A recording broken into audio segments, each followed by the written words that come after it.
here at Ngozi Talk Shows, Find Your Own Voice, Lead from Within. Today I'm with Carol Ann Cooper and Claudia Passa and Shireen Love Groove. How are you, ladies? Very well, thank you. And you? Good. I'm very well, thank you. Yeah. So the topic today is from panic to presence, helping anxious children feel safe in an unsafe system. So children are too sensitive. Many are simply living in an environment that is too unpredictable. When a child grows up in an unsafe system, whether that's a home filled with conflict, a school where bullying is normal, community shaped by violence, poverty, discrimination, or even a world of constant alarming news, their nervous system adapts for survival. Their body learns to stay on alert. Their mind learns to scan for danger. Their emotions become loud because they are trying to protect themselves.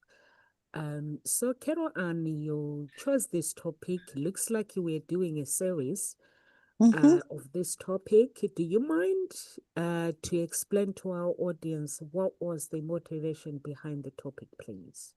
Yeah, it's following on from last week when we talked about it was just get them in when that isn't care, understanding emotion-based school avoidance beyond attendance. And it is about that there's a whole conversation going on and there's lots of groups out there. And there's one group in particular that I've been watching, and the parents are just running in fear and scaredness and just don't know what to do because their child isn't getting into school. They're trying to get them into school, or they've set up systems with the school. It's not working, but the system doesn't support them.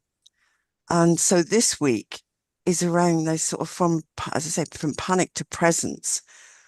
And how can you help sort of children that are anxious feel safe in an unsafe system? And it's really about this week looking at, well, start with helping parents, because parents are a key factor. If they're anxious, they're fearful, they're upset, they're actually not helping the child. It's not helping the child. So this is something that they can actually do, is release that pressure on themselves, find a way of them becoming present and grounded so that they create a safety for their child, or a sense of feeling safe for their child, because then you can move on from there. And this is a huge topic and there's lots of things around it. And what just sort of picking on one aspect sort of each week for a few weeks. And this is one, so an anxious child could actually do with a calmer, steadier nervous system at home. And it's not blaming the parents, it's not making them wrong, it's helping them to realize that they do have some power here. And by calming themselves or sorting out their nervous system can actually help the child. So it's exploring that, well, what is it they can do? Why is it that is, the reason? And so that's where it's come from.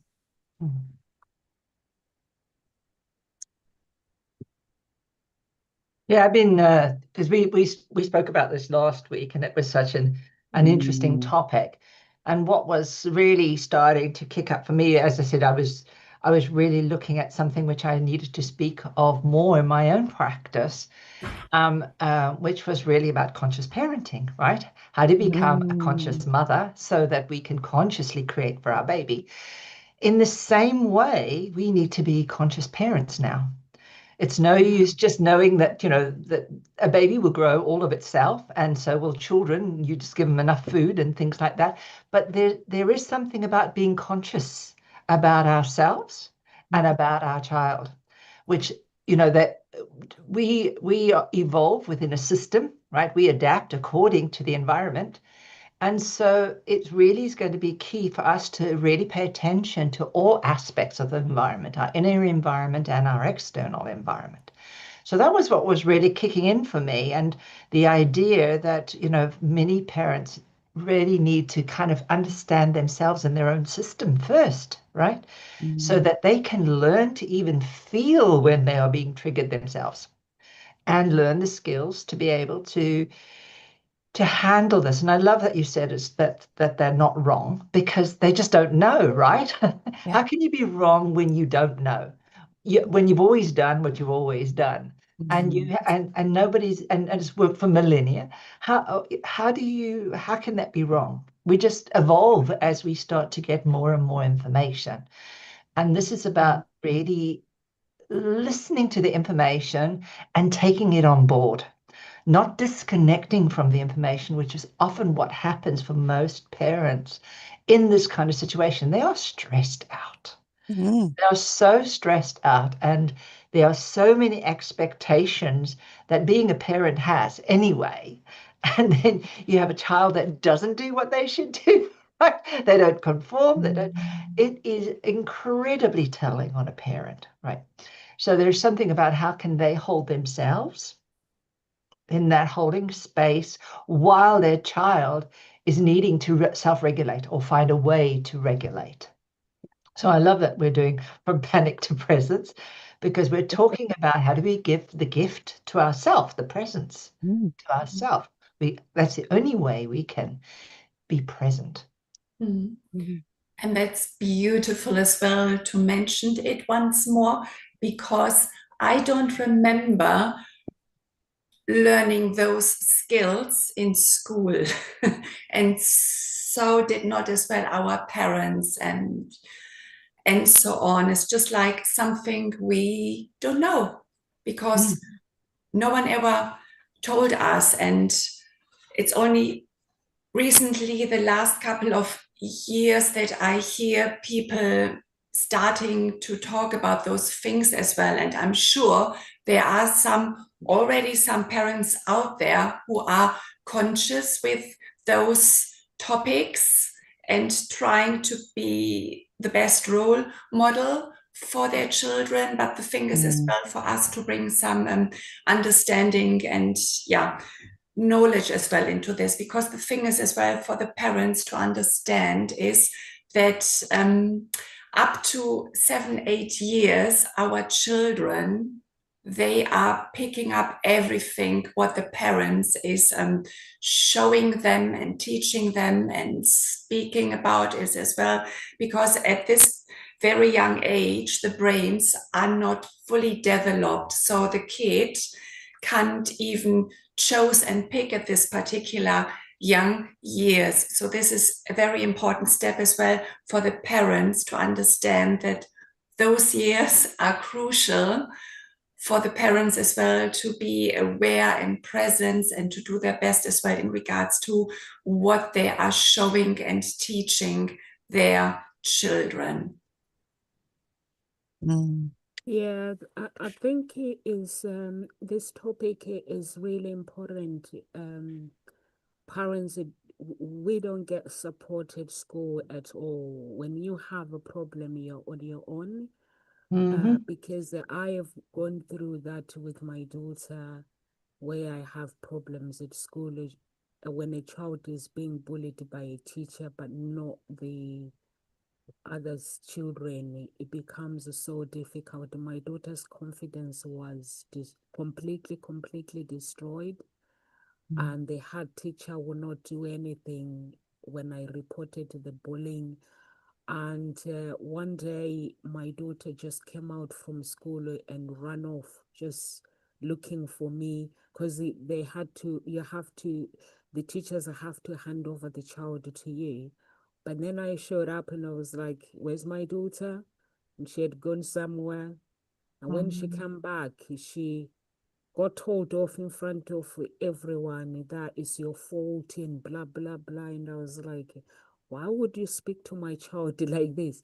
And these are the people that reported me to social services. When the social services, I look at them and I was like, if only they knew that it's me actually that should be report to them. And one day, they were doing the running club. And the Holy Spirit just said, Nomsa, go out. And I just went, why am I going out? And then I went out, found my daughter crying in the middle of the road. They had left her. And the school didn't take any notice. They didn't apologize. And these are the people that were quick to report me to social services through lies. But we don't get support. It's just up to your parent. For me, I had to transfer my daughter to another school, and I had to get private tutors to actually get her to the level just to boost her confidence. Because when the woman came, she was like, Nomsa, I don't understand. Your daughter's confidence is destroyed. Who could do this to your child? And I said to her, just do whatever you can with her. And then she moved to a different school. And her confidence is back to normal now, but it's because I didn't panic. I just asked God, what do I do next? And how do I solve this moving forward? And there's so much pressure at school. And mostly like GCSEs and A-level, it's worse.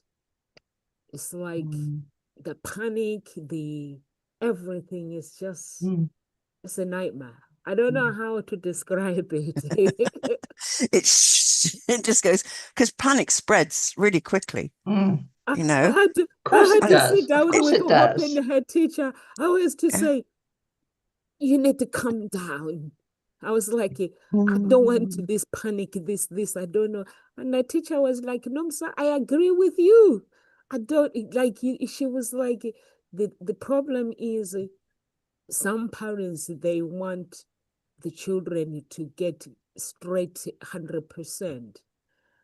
And I think I'm so glad when you're sitting Hope down with me and saying this nonsense must stop. And I was like, I just need this panic to stop. Normal life. You already know what you're doing. Just calm down, chill. But parents panic, children panic, and it destroys a home, it destroys relationships, it destroys everything. Yeah. But it's not just the parents and the child panicking, the school are panicking because they're putting pressure on the parents, and it just spreads. And, you know, because you've got things like attendance that are they're framed as an emergency. I mean, this is important. You've got to be at school at all costs, at all costs. Well, isn't well-being, a child feeling safe and their well-being and their mental health more important than attendance figures? But it's gone all out of whack, you know. This is what parents are facing now. They're facing fines. They're facing all these fears of consequences if their child doesn't attend, and also this sort of shame of feeling that they're failing as a parent. They're made to feel that they're not being a proper parent. Well, if you're actually attempting to look after your child, you're wanting the best for them, you want them to succeed, but you have this fear and this pressure put on you, then you're in panic. You're not able to allow your child to feel safe, even with you as a parent. So this is where you just sort of saying, okay, let's just calm this down, take away that urgency, slow the conversations down, ask for things in writing, and actually say, I need time. We need time to go to figure this out or to work with this. And claim back your power through having presence, being calm, and calming your own nervous system as a parent. Because going in and attempting to face the school, their panic and their pressure will have you collapse, or will actually end up in that fight or flight. You'll end up fighting or being angry, and that doesn't solve the problem. And the child can actually feel your insecurity, your anger, your upset, and they don't feel safe. So it can start with you. You do have the power as a parent. A lot of parents think they don't, and that's where I think listening to our conversation here today is key. And the message to get is you do have a lot of power in lots of ways, but it's knowing that you have power and not feeling powerless. Yeah. Yeah, I think there's so many things. It's never just one thing, unfortunately. But I think what's really important is having that sense of agency, having the sense or knowing that they can do something, they can change something. And I think they have the power to change, whatever it is. Of course, it's really hard for people to go, yes, it's got to start with me, right? And that's always very difficult because we're seeing the world out there and we're in relation to it. And it really gets very, very hard when we got to look at ourselves and go, okay, what can I be responsible for? What can I be accountable for? Not to blame for, but what can I be accountable for is really important. I also have a thing, and I just want to say, I think we live in a world that's, unfortunately, it's not like 80 years ago when we had lots of a soil that was very nutritious and very nutrient dense. We have now got a world where we're eating fast food, we're eating foods that are not the best, and most parents and kids are experiencing this irritation in their brains, right? So when you've got, even if a child hasn't been bullied, they can still be highly irritated at school. And then, of course, no wonder they want to stay at home, right? So they're already irritated before they go, because biologically there are factors going on.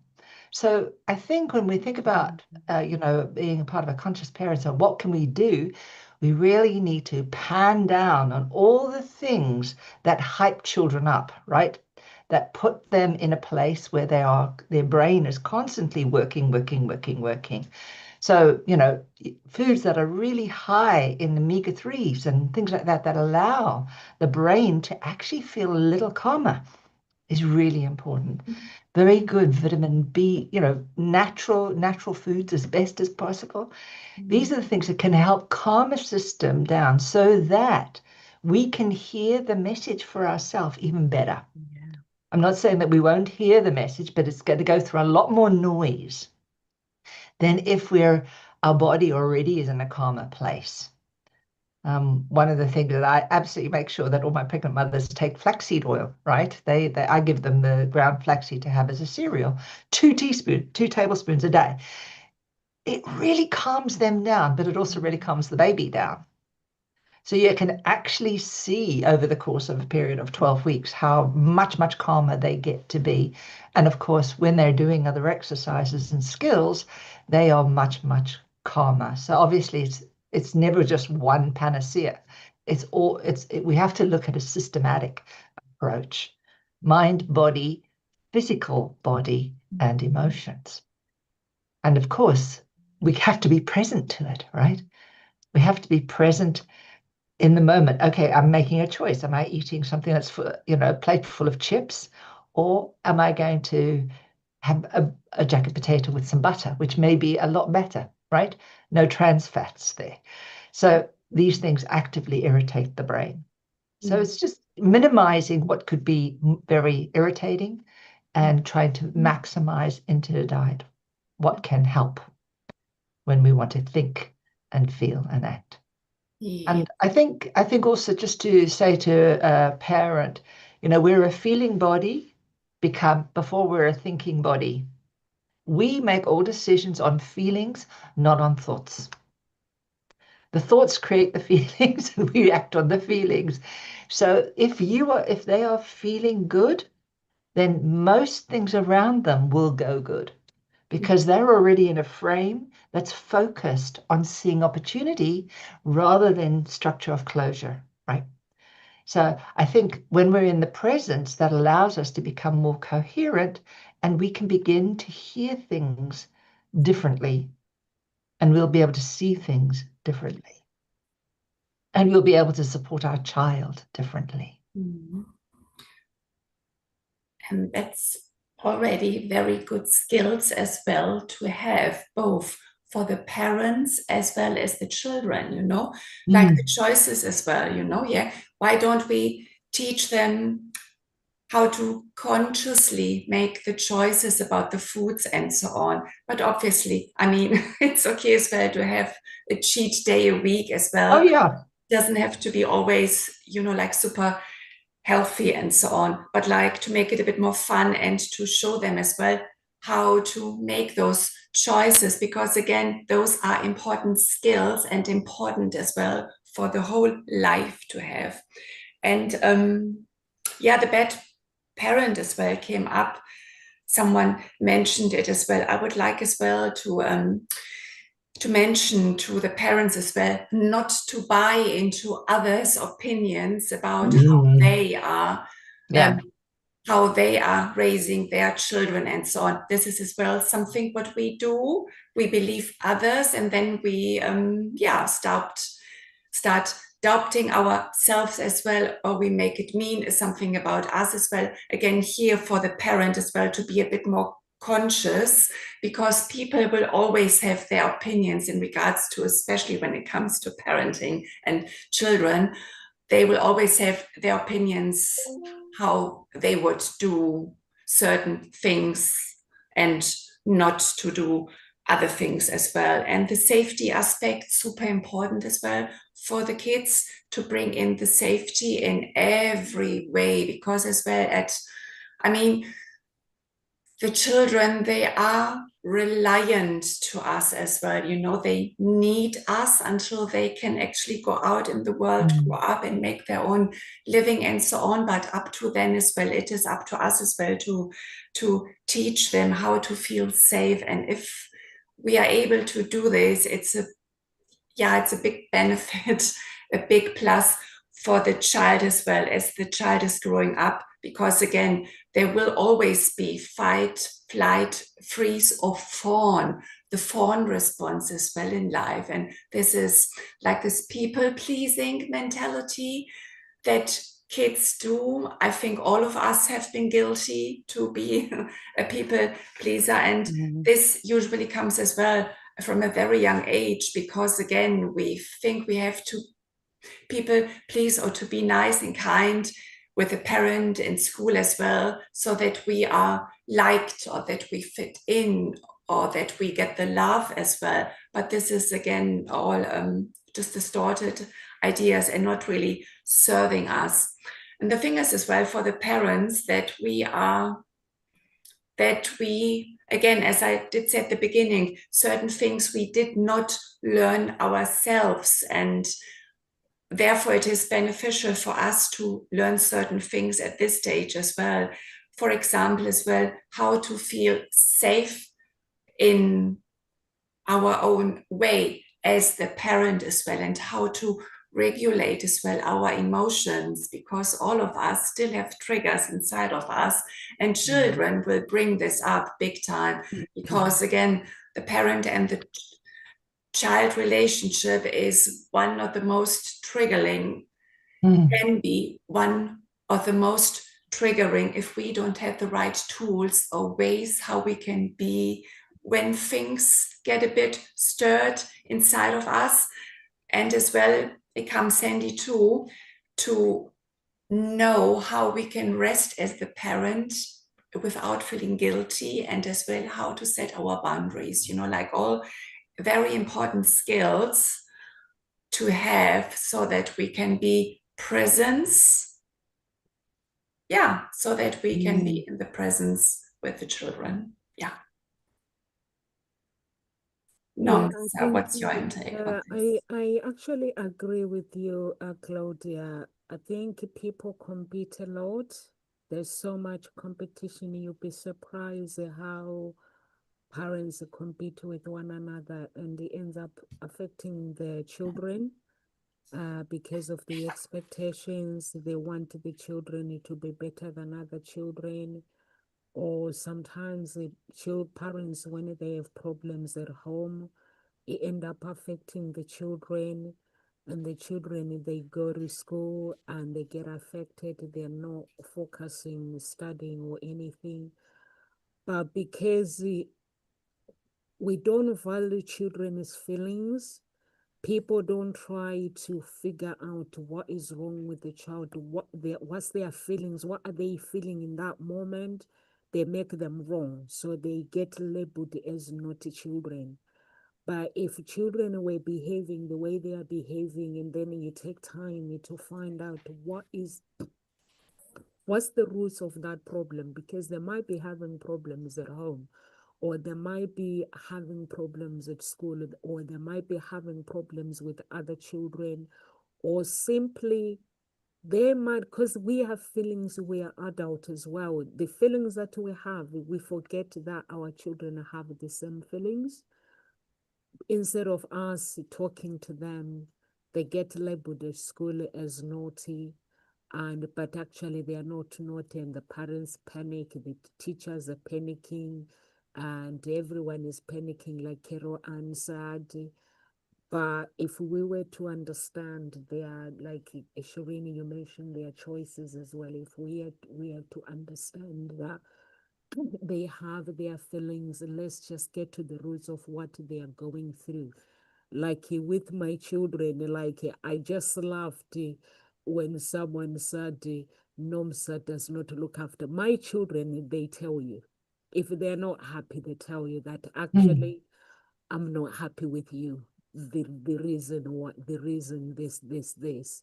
So then you have to not challenge them, just try to solve the problem with them and move forward. Like Carol Ann said, everyone, like the attendance of school, parents, they feel pressured, but children are different. With my children, when they are ill, if I'm a parent, so if I can see that this child is ill, I'm not going to take them to school. But there are times where when they say they are ill, I'll be like, okay, why don't you go to school? If you're still feeling the same thing, you can tell the teacher, come and pick you up. But then they go to school, they forget about the illness, and yeah, they're not ill. Because sometimes you can have a headache. There are times, even as adult, you get up in the morning, you're like, I don't want to go to school. I don't want to go to work, but you have to anyway. So the children feel that as well. So for me, I'm like, you go to school. If you're feeling really bad, I'll come and pick you up.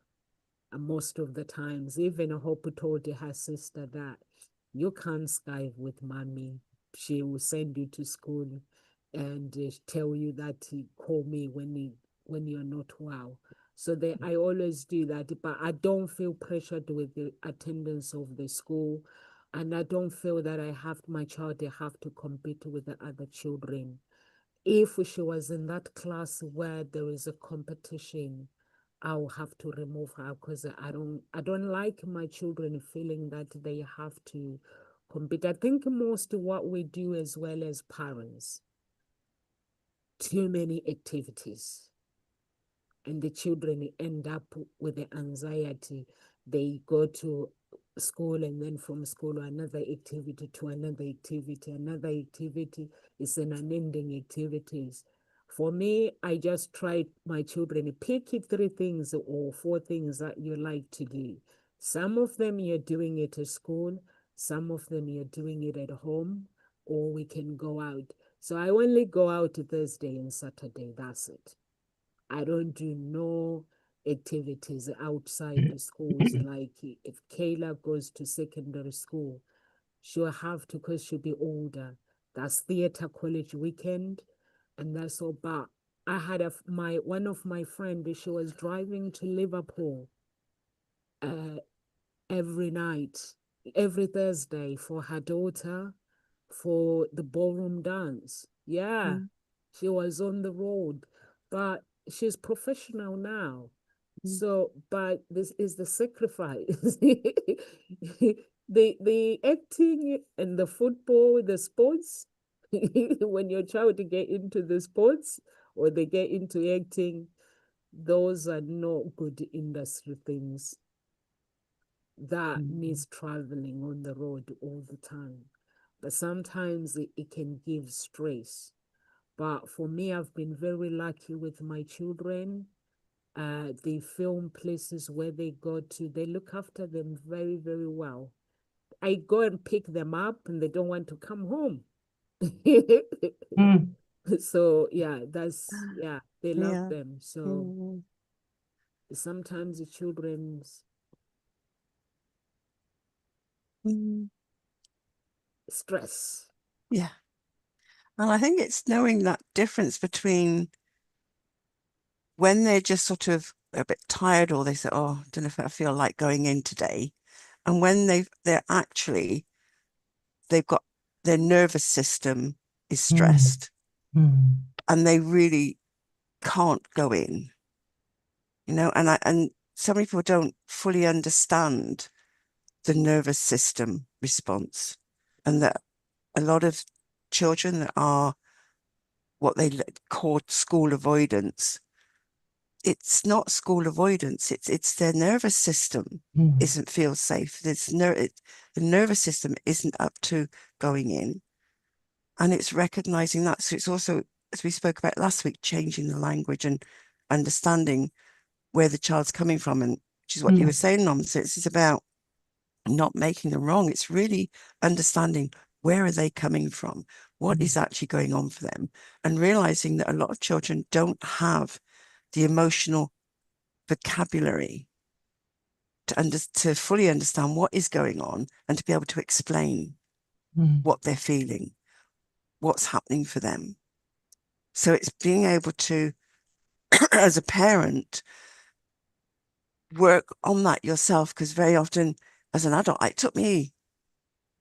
didn't know what feelings and what I was feeling for a long time. And it's only through doing this work over the last 26 years that I've got to a place where I can go, well, this is what I'm feeling, and realize, well, this is what's happening in my body, and this is what my thoughts are, and separate them out and really be able to explain. And that is a skill. And if parents can do that, it helps to start create that safety within the home, that presence and groundedness, but also allows for the child to find a way of explaining what is going on for them. And maybe a way of, if they haven't got words, maybe they could just draw a picture or use some colors or draw some faces, something, or look at a whole lot of pictures. I've got a sheet that has got a whole lot of emojis with different faces on, with a word of an emotion underneath it. You could have something like that where they could select and go, oh, well, that's what I feel like. Oh, there's a word, and they can start putting a word to what they're feeling until they find their own words and go, well, actually, no, it's more this word, and it's giving them the skills to be able to understand and explain what's going on for themselves. And it's then empowering them to be a stand for themselves and say, well, that it's not wrong. There's nothing wrong here that needs fixing. There is something here that needs understanding and working with and reframing. And presence, being present, is much more protective than actually persuasion. Where parents attempt to persuade their child, or, they'll perhaps try and reason with them. They'll explain consequences to them. They maybe promise rewards, all in an attempt to sort of minimize that fear or whatever's going on for them. But they're not in a place in their brain, in their thinking, to be able to think rationally, which is what we were explaining last week. You need to be operating from this higher cortex where you've got clear, rational thought. You've got access to words and clear, rational thought. When you're stuck down in that fear-based brainstem, you have no access to language. So how can they explain what's going on for them? They can't. So trying to reason with them, it's like, it's not going in. It doesn't compute. Yeah. So you need to be able to help them and just be able to calm yourself down and find activities that will help to calm your nervous system as a parent. Yeah. So that you can then model, that the child can then model it, they can learn it for themselves. Or you can find a way of actually communicating with them such that they can then communicate back with you and you can work together, because then they feel safe, they feel heard, they feel listened to. And that's what's really important here. Yeah. Yeah, I love that you said there, that you said, yes, it's about, this is about a time to understand, a time to really get into the space where you can really get the information from the person. So, and I love the idea and the thing of really getting the emotional language. Most of us really don't have an emotional language because we've not been taught. And most of my clients don't have an emotional language, and I have to actually teach them, when you have this feeling, could it be this? Could it be that? But to actually notice the feeling is also key, right? So that's something. But I think what's really useful and powerful is that this is a creative process with you and your child, right? So learning to have a language that each of you are both understanding that's similar is going to be the most powerful gift that you both can have. And it frees you up as a parent. I think this is really important. It frees you up because they now have the skills and they now have the ability to tell you. You don't have to keep going searching. They can tell you because they have now got that emotional language, that understanding. I mean, I love it when Nom says, oh, my child just tells me what I'm doing wrong. I think it's really important to give your children the freedom to be able to do that, right? Even if you don't like it. But to have the freedom to be able to hold that emotion that you get triggered, because that's some stuff that's got nothing to do with your child. It's got everything to do with your emotional child from when you were a child, right? So there's definitely that. And I think often what we forget as parents is how to step into our child's shoes, how to see it from our child's perspective.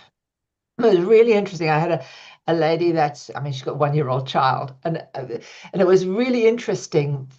Not school, obviously not school thing, but for her, when I did an exercise to get her to kind of perceive how it might feel when you're little and you've got someone standing over you, how might that be? And she really found this very difficult. But by the time that we had finished doing some work, she said, now I'd really try and put myself in his shoes first. And the child is just totally transformed. And there's something about if you have the capacity to think, oh, what might my child be thinking? What really is going on here? Go and try and be in their body. Feel the feeling. We've got these mirror neurons that allow us to actually feel the feelings of someone else. Of course, we can't feel exactly because we're in this body, but we can experience, well, if our face is doing this, how might we be feeling if we did that with our face, right? If we scrunched our face up. It's these kinds of things that help you get information from your child. That's when you ask the question of the feeling. You say, okay, I noticed that when you did that and I tried to do that, oh, I can imagine what that feels like, right? Then you've got a doorway into your child. So part of it is really stepping into the shoes of them. And I know it can be very hard when we want to get them to school and we've got these expectations and we have to be perfect and we've got all of that. But your number one priority is your child. And how do you feel their feelings? Because if you can do that, you've got a much, much greater flexibility of the system. You will be able to ask the right questions that will help your child be able to give you the answers you need.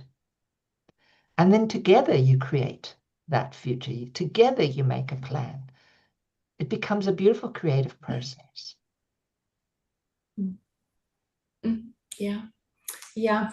I really liked a lot, Carol Ann, and as well Shireen, the talk to your child as well, because I grew up in the 80s. I don't remember anything like talking with parents.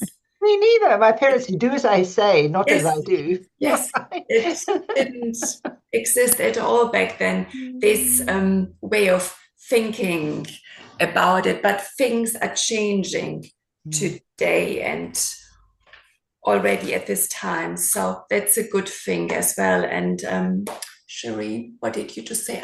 The emotions. Yes, absolutely. I mean, the more we practice this with our children, the better they get with this as well. So it might be a bit awkward at the beginning, or they can't find a way in regards a word to describe it. But as you go along, both of you are going to get better, and that's really it's a great foundation to get there. Something else as well I would like to mention is as well worthy. You know, if it I don't know, I cringe when I see, or sometimes even in movies and so on, when the kid comes back home with a good grade and only then the parent gives the child the sensation or the acknowledgement in regards to, oh, you are worthy, you know, yeah. Just like why don't we teach our children as well, or show them that they are worthy no matter what, you know. It doesn't have to be the good grades, or they do something, a task and so on. It's just like to show them, because with this worthiness being instilled in them and they understand and feel it as well, it will help a lot as well. Because the thing is as well, we tend to get bullies as well. It's part as well of growing up, experiencing challenges and so on. But if we feel like inferior inside of us, it's just like, it's just like we are more likely even to become more, just like the target of being bullied by others as well in school. So just like the worthiness, I would like, just like to show them that they are worthy no matter what. Yeah, I like that, Claudia, and I like what Shireen and Carol Ann said, to communicate with your child, because I think it's really, really important to. I said to my children when I was your age, I didn't know what stress was. I was like, when I was leaving my parents, why would I get stressed? Every problem I have to go to my parents. It's their responsibilities. So I said to them, why do you carry my burden? I said, it's like I always explain to them that I have to care about you guys. You don't have to stress. You don't have to feel the pressure. I think it's the world where is how it's designed now, because I look at my life when I was growing up in Africa. I was doing loads of things, singing and doing this, but I was more calm than these kids here in like nowadays. If you go to Africa, they want to behave like United Kingdom. United Kingdom want to behave like Africa. So I'm thinking, just chill out. Honestly, just chill. It's like, because one of the teachers said to me at the dance, he said, why are you not giving us problems? So I said to her, listen, when my children come here, they are your responsibilities. Only thing that I have to tell them is they need to listen to you guys. When you guys are worried, you tell me your worries. So that's when I come to you.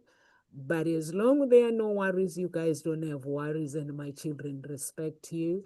My children are not here for competition. They are here because you guys want to teach them to become the best. So there's no need for me to be a pain. So she actually said, if your children don't win, you don't bother us. But some parents, they confront us, why my children didn't win this, didn't win that. Even when we go for the finals, sometimes some parents, when they walk in, we've never been there before, all they want is the winning. How does the winning work? I'm like, this is not about the winning, guys. It's about the experience. Although my children always, Kayla's sister always win when she goes. But I have to explain to the parents, it's not about the winning. And even with my children, even Hope always knew that whatever she does is the experience that she will carry for herself forever in her life. If she decided to put pressure in her life, that's pressure that she will carry. And in a way that when we arrived once, I had picked up the wrong music. I don't know whether I was given the wrong music. And that was a big, big competition. And because I coach my children to be normal, not to go cranky. And then she went on stage and they were playing the music. She was like, that's not the music. And she went on, okay, don't worry. I know the dance by heart anyway. I can dance without music, don't worry. And she went on stage because that's what I taught her, that when you are in pain, you don't get stressed or anything. When you are on stage, that pain has to come out. You express your pain. When mommy did not listen to you, when you wanted me to listen to you, you go on stage, you interpret, so I can see you interpret because you on that stage. You don't care about the steps, whether am I doing it right or am I doing it wrong. You enjoy yourself, whatever you do in life. So they carry that. Because I tell them that if you go and say, if I don't win, everybody's, if this person wins, if I don't win, you put pressure on yourself.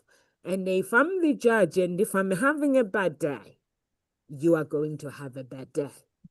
Whatever, if I'm in charge, whatever I'm doing. So I always explain to my children that when whatever you do, if someone says you didn't do this, you didn't do that, it does not mean that you are bad. But I think it's the way this world is designed. So much competition. Whatever people are doing is competition. Yeah. And I try not to be part of it as well, honestly. And that's great because you're holding that space and you're regulated so that it means there's a calmness there and a safety for your children, whatever's going on for them. So it helps. I'm hearing it also helps for the whole family dynamics as well and relationship. Because if this is where I think it was said earlier that there is a relational impact to the stress and parents being under stress. And usually I'd say it's the mothers that probably get it the most, but that there are fathers that are impacted as well within roles. So it can erode and destroy that relationship if there's stress. So, and also with the children picking it up, they can start getting, tension between themselves and keep falling out. And so actually a parent, even if just one of them can find a way of regulating themselves and reducing that stress. And the question is, how can parents model safety when they feel unsafe themselves? And so it's recognizing that, it's being able to just stop and go, all right, I don't feel safe at the moment. I don't feel I've got any power. I feel powerless. Naming it. And then something like emotional freedom technique, tapping. You can just tap on some of the points, even if it's just tap on the head. I don't feel safe. I don't feel safe. I feel powerless. And even just tapping on that one point, if you don't know any of the others, it helps to regulate you emotionally. It helps to take the emotional charge away from what you're feeling. And so you can start feeling more grounded and regulate. So something to look up is emotional freedom technique. Tapping is generally called, because what you're doing is you're tapping on points around the ends of the meridians. And you bring your own words to it, which makes it even more powerful, because it's what you're saying about what's going on in the moment. Whether it's I don't feel safe, there may be another word that you use. I'm feeling anxious, or whatever it is in that moment, you can actually tap on it, and it will help to just take that charge away. So you can start bringing in that feeling of safety into your family. And that's what will help to start feed through. But it's also something that you could support your child with, actually. Say, well, just tap on your head for a minute, what's happening for you? Oh, this that's happening. Just even that, even if you can't word it, well, this that's happening right now. It is so effective and so powerful. And it just helps to say dissipate. And I'd just like to leave our listeners with just one thing, that there are lots of powers that parents still have. And one of them is the power to define the narrative, what you say. Schools talk about attendance problem, behavior issue, and compliance has to be, they've got to comply. Parents, you can reframe that. Safety issue first, nervous system distress, support required. You have that power to shift the narrative, reclaim it.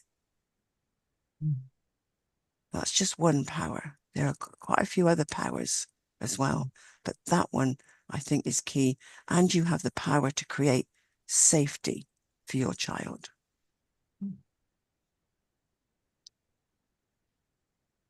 Yeah.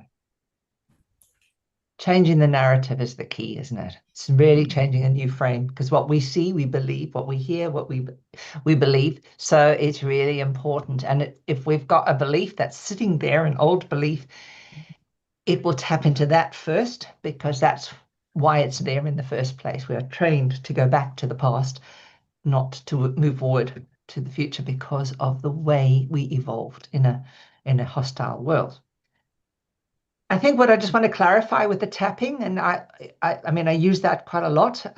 Even on little babies, we use them. So that's little baby that I was talking about is transformed. The mother, after she had done some tapping, she said, "Can I do this on my child?"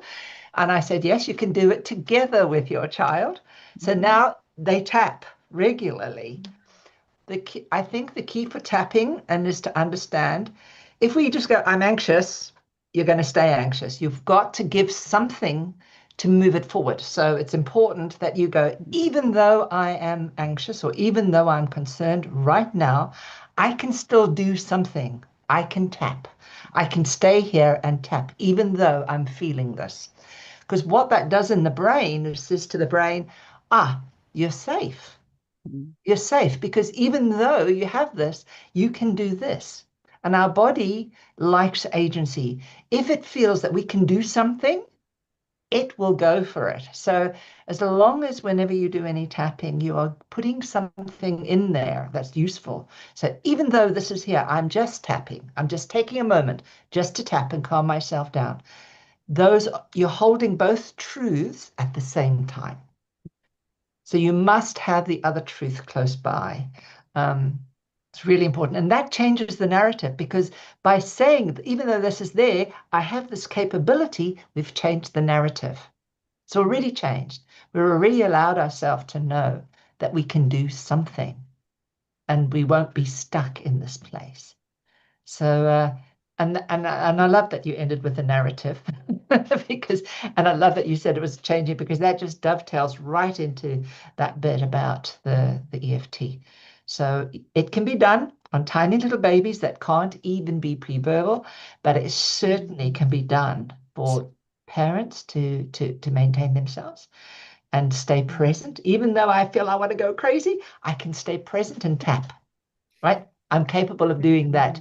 As you said, our decisions, there's still capability. And that's the key. We can stay present in the tapping. We can stay present when asking a question, and we can stay present for ourselves.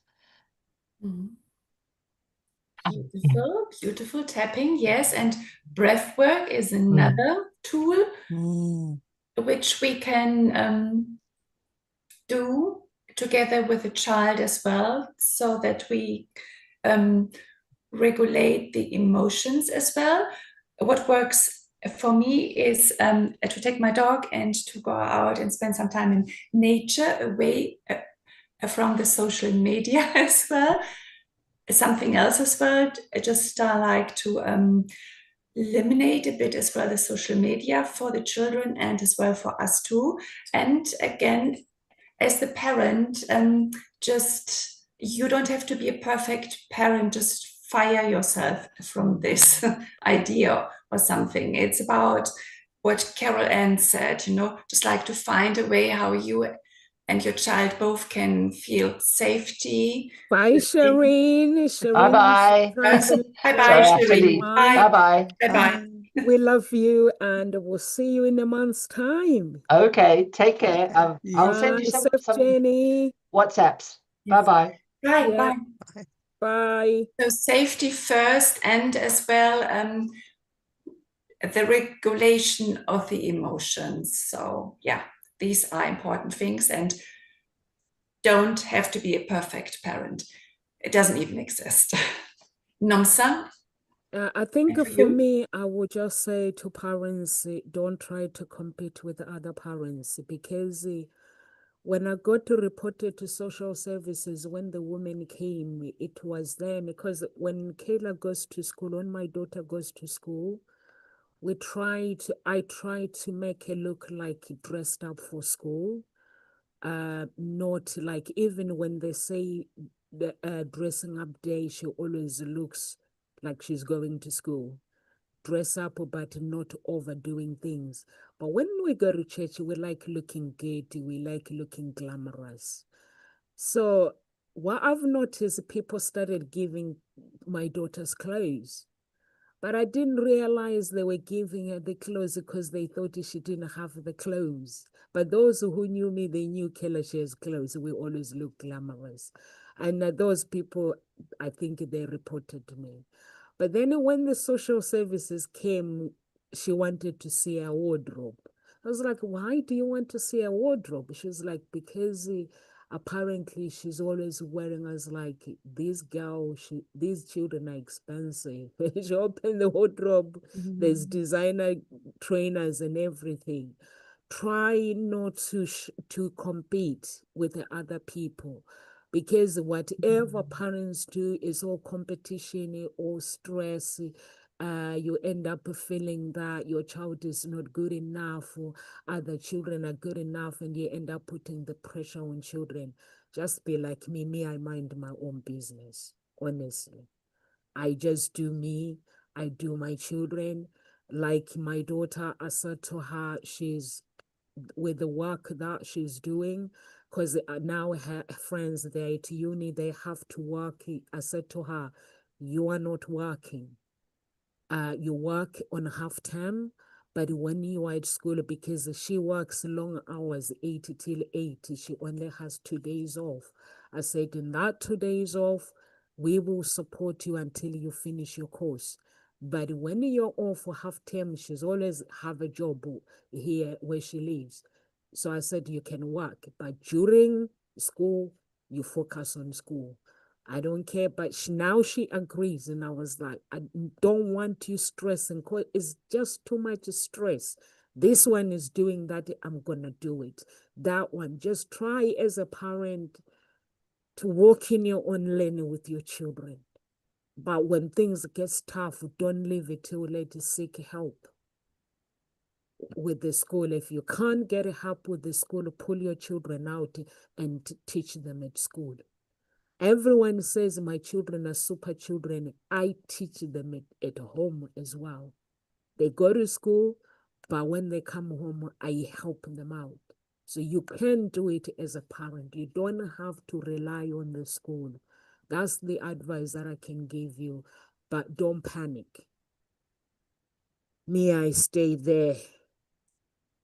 Even when my children are pushing me, my buttons, I'm like, I ain't gonna respond.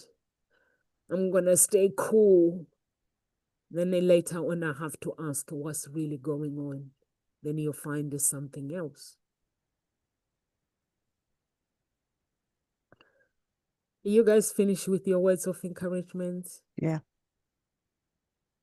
Thank you, Carol Ann. That's a really nice topic. I think parents are going through a lot, and the children, I don't know, maybe it's this country, it's the world, this world is social media. I don't know. Let's hide the social media to our children. Who knows? So if you're watching us from YouTube, guys, please do subscribe.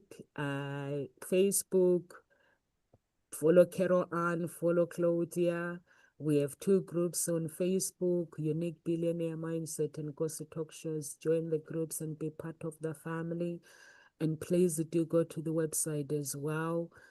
Sign up if you want coaching. We come here every day to add value to you guys, but we also are coaches. You can register to sign up for coaching and just make some inquiries. If you can't get a hold of Carol Ann or Claudia, you can contact me direct. And God bless you guys. I will see you tomorrow, and these guys will see you next week. Bye.